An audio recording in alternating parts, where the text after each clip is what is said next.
प्रिय छात्रों, आज की इस वीडियो में हम बात करने वाले हैं कक्षा 10वीं के सांख्यिकी चैप्टर जो कि मैथ के हैं। इस चैप्टर के ऑब्जेक्टिव प्रश्न बहुत पूछे जाते हैं, जैसा कि अभी अर्धवार्षिक एग्जाम चल रहे हैं उसमें पूछेंगे जरूर। तो और बोर्ड एग्जाम में भी पूछते हैं, ऐसा नहीं सिर्फ अर्धवार्षिक एग्जाम में ही पूछेंगे, बोर्ड एग्जाम में भी पूछते हैं ऐसे प्रश्न।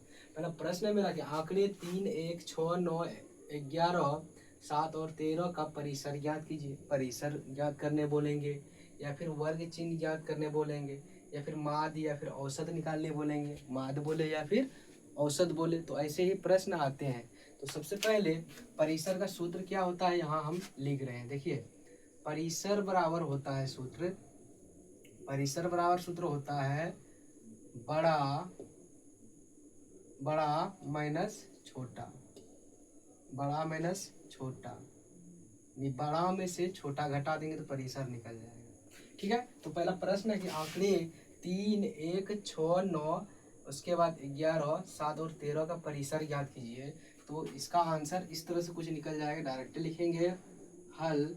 और परिसर बराबर सूत्र होता है कि बड़ा माइनस में छोटा, बड़ा माइनस में छोटा। तो देखिए ये 3, 1, 6, 9, 11, 7 में सबसे बड़ा अंक क्या है?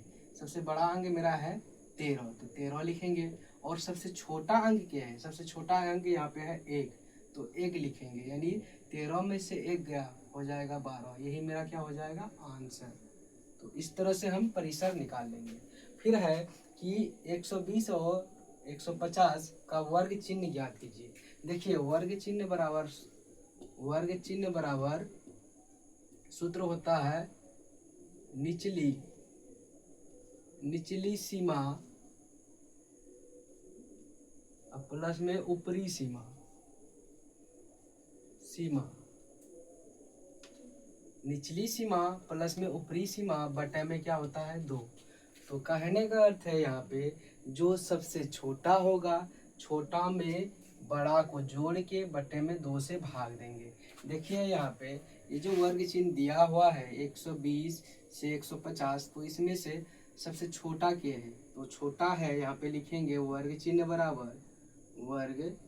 बराबर लिखेंगे। देखिए यहाँ पे है क्या? निचली सीमा, यानी छोटा क्या है?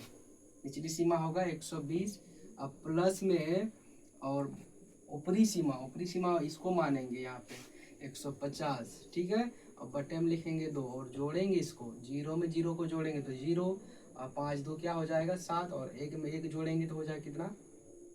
2, यानी 270 बटे में क्या होगा? 2। इसको काटेंगे तो कटेगा क्या? 2 1 कम 2, 35 दूना 70, बोले तो 135।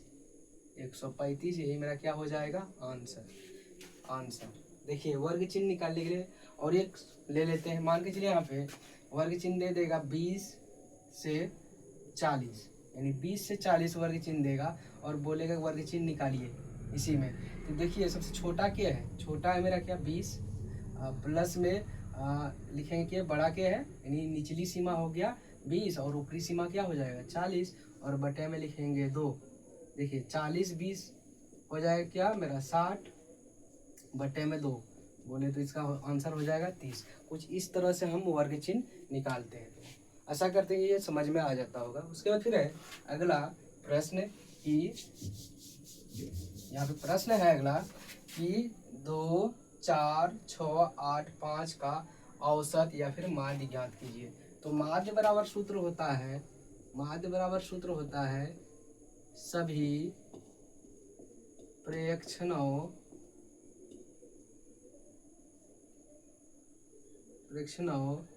का योग बटा में प्रेक्षणों की संख्या, यानी सभी प्रेक्षणों का योग बटे में प्रेक्षणों की संख्या। देखिए यहाँ प्रेक्षण दिया हुआ है मेरा, माध्य बोले या फिर औसत बोलिए, बात बराबर है यहाँ पे। ठीक है, जब भी संख्यांकी में पढ़ेंगे तो लिखेंगे यहाँ पे माध्य बराबर कि सभी प्रेक्षणों का योग, यानी बोले तो सभी तो प्रेक्षण जो है इसको जोड़िए, यानी 2 है दिया हुआ, उसके बाद क्या है? 4 है, उसके बाद क्या है? 6 है, फिर 8 है, प्लस में 5 है, यानी सभी प्रेक्षण को हमने लिख लिया। यहाँ पर बोला गया ना सभी परीक्षणों का योग, यानी जो भी चीज दिया रहेगा उसको जोड़ देंगे। यानी 2 दिया है, 4 दिया है, 6 दिया है, 8 दिया हुआ है, उसके बाद 5 दिया हुआ है, सबको हमने जोड़ दिया। ठीक है, उसके बाद परीक्षणों की संख्या, यानी परीक्षण कितना दिया हुआ है, 1 2 3 4 5 परीक्षण है। यहाँ बट्टे में लिखेंगे 5, परीक्षणों की संख्या 5 है। अब सबको जोड़ेंगे, देखिए 4 2 6, 6 6 12, 12 8 20, 5 25 हो जाएगा। बट्टे में लिखेंगे 5, इसको काटेंगे तो इसका आंसर हो जाएगा क्या, 5। ये हो जाएगा मेरा क्या आंसर, यानी माध्य निकल गया, या फिर बोलिए तो औसत निकल गया। इसी तरह से हम माध्य और औसत निकालते हैं। आई होप कि यह प्रश्न आपको समझ में आए। समझ में आए तो जरूर लाइक कीजिए और इस वीडियो को दोस्तों के पास शेयर भी कीजिए और इस पेज को फॉलो भी कीजिए। इसी तरह के वीडियो आपको इस पेज में मिलते रहेंगे मैथ के।